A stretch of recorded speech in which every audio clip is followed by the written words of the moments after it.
And India, in the global stage is more like a wild card. It can swing any way, and it can swing by whichever country. Like the US can use India. So they are also a little apprehensive that China may collaborate with US. India may collaborate with US. India may collaborate with Japan, and let's say in South China Sea itself. So they have now acknowledged that India's position is also, gaining a lot of, what do you say, importance. So not totally that they would, ignore India's presence as they did earlier. India's presence, I think, would now be felt in the room. There was a paper by a student from the University of Arizona to our journal. I was mentioning, I think he's a common friend, Sanjeevan Pradhan, who was mentioning about how the CPEC as well as the BRI is more to do with China's internal dynamics, especially with Xinjiang, so CPEC. So is then all of these interests in the Himalayan region more to do with the control of Tibet, rather than just looking at it from, say, trying to gain... Definitely, I'll tell you. The thing is that a lot of these the entire BRI project, this maritime Silk Route that the Chinese have undertaken, it is driven by domestic. It is driven by domestic dimensions, domestic imperatives over there. Because, as I said, China initially in 2012-13, they moved up one ladder. They were a developing country. There are certain stages, like a developed country. Okay, there's a middle income developing country. Then there's a developing, and then the least developed country. China has moved up one stage, one step higher, and their economy, therefore their manufacturing sector, has slumped. Okay, the secondary sector has slumped. They are trying to expand in the tertiary sector. Now, therefore, this change in the economy is bringing about some kind of transition. There's a transitional phase that's happening. So the growth is not as much, because the main growth came from the manufacturing sectors, which now that has been put on hold, and the tertiary sector is being expanded. Now, what China is trying to do through the BRI and the Maritime Silk Road, they are trying to set up bases, their economic bases across the globe. Although at home they have stopped the manufacturing units, they are trying to start manufacturing units in other parts of the world. So that it can still support the waning economy, the waning secondary sector, and this is also one of the reasons why the BRI was speculated to expand to other countries. If you look at Chinese investments in the other countries, a lot of Chinese laborers are going there and being employed over there. A lot of resources from those countries are being utilized. It is not, so basically China is exporting its economy to other countries, its secondary economy to other countries.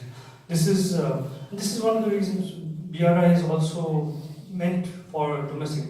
BRI is also it's also going to link the hinterland with the rest of the world. Like, let's say, the city of Wuhan, the city of Xi'an, which have very, very less outside influences, except in the form of tourists. Okay, so what they want to do is those countries, whatever comes from there needs to be connected with the rest of the world. So yes, it is driven by domestic forces. Before we end, just one last statement. You know, I just looked at it. I think you got distracted when you showed how close Mokam is to Siliguri. Considering that, how important is it for a center like ours to have at least 3 full-fledged papers on China? And how would you go about it? This is a wording I was thinking of. That's a tricky one. Right. I think, yes, what we need to study, an attempt was made in Sikkim University to start the Department of Chinese. And it wasn't, meant only for language and, to go into interpretation. It was established to initiate some, firstly to bring in the local population and get them involved into the knowledge of Chinese language and the Chinese culture, because we are a border state. Somehow this has not really flourished. We get students, they finish the graduation and they go into guiding and interpretation. They do all those kind of things. Now, what I see is that this Center for Himalayan Studies is very, very pivotal, because something that was thought of earlier but did not happen. It needs to be again replanted and regrown, because this is not a fanciful idea that we will get people to learn about China. No, because we are in the border state, we are in the border region, and there is no other place which is, like both sides. You see the western sector, eastern sector, both sides are contested. If you see the central sector, it is not contested. So this is where our advantage stays. Okay, we have access towards to the boundaries. Not like if you go to the west and the east, there's a lot of formalities that needs to be. Over here also, yes, you need to complete these formalities, but since the borders are demarcated, it is not disputed. Okay, the access is not very difficult, and so therefore the importance of having a Chinese, having papers on China again has a lot of relevance to this region. It brings about a kind of experiential knowledge, because you are here. The second thing is that what are the 3 papers you think would be important? I think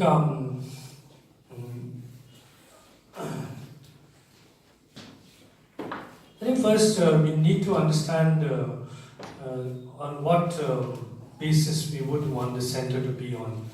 If it's looking purely from the strategic point of view, then China needs to be, it needs to be merged with international relations, with certain international relations papers.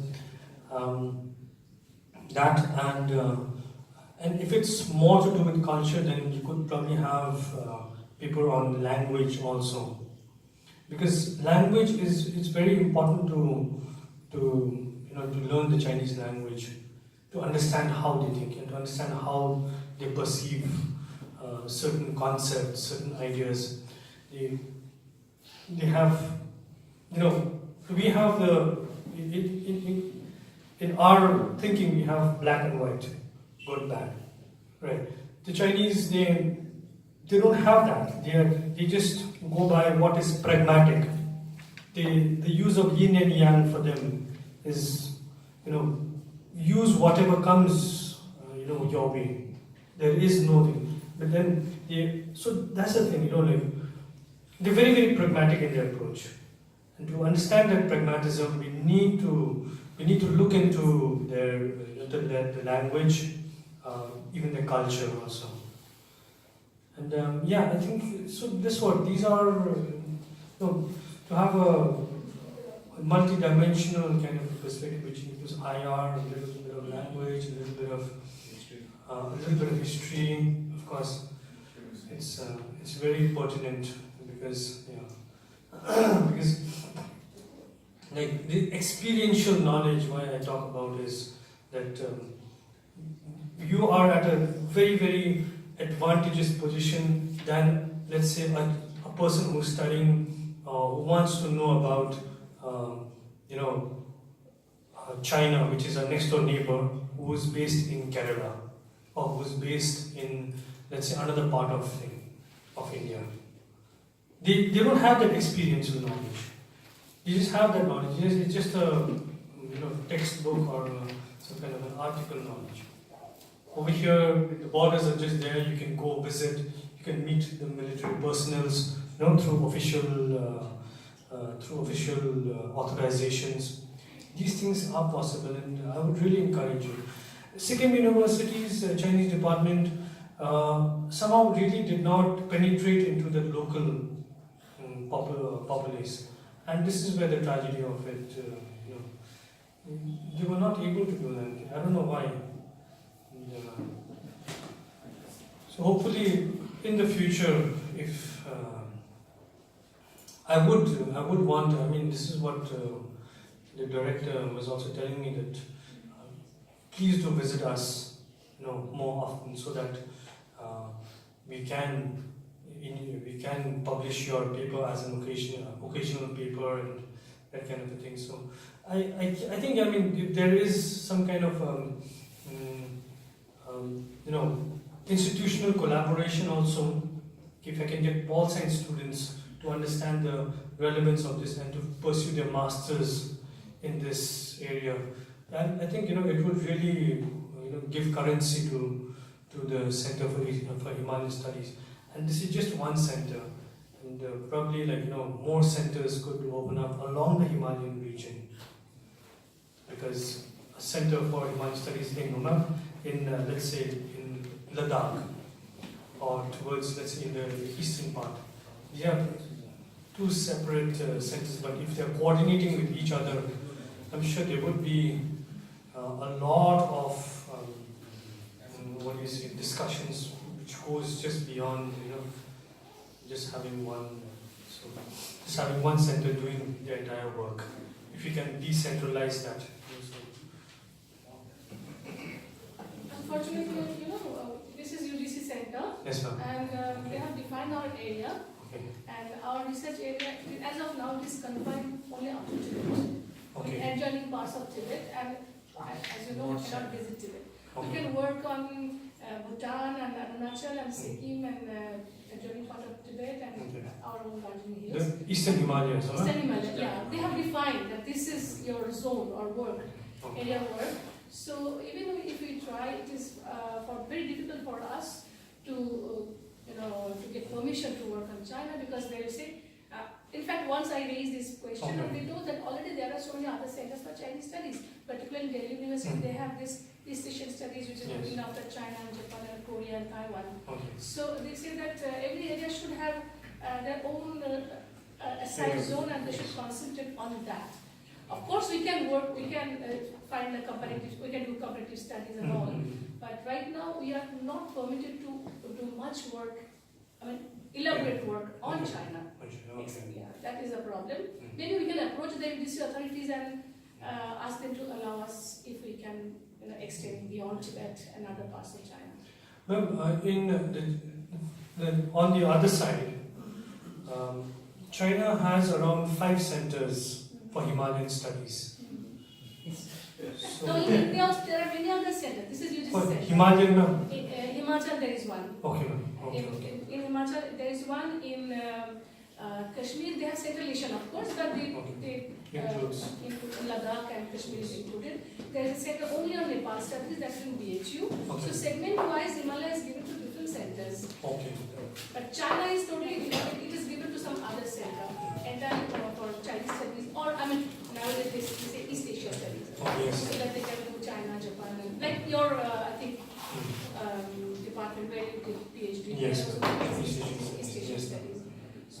China, we have that problem to do some particular research in the research on China. Okay. But of course, in our master course, that Yes. is, there is not much restriction because there is area studies and strategic and area studies. So there we can include China. Already we have included parts in history paper Yes. and some other paper to some extent. But exclusively right now we don't have that opportunity. Maybe in future if we approach the higher authorities, we can start this one. Thank you.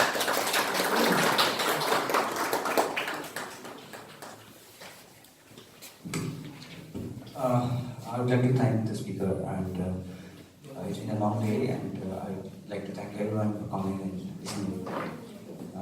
And we had a wonderful talk. I would like to request Professor Bui to kindly present the letter of appreciation from the Department of Environmental Studies to Dr. Pazo for a wonderful presentation.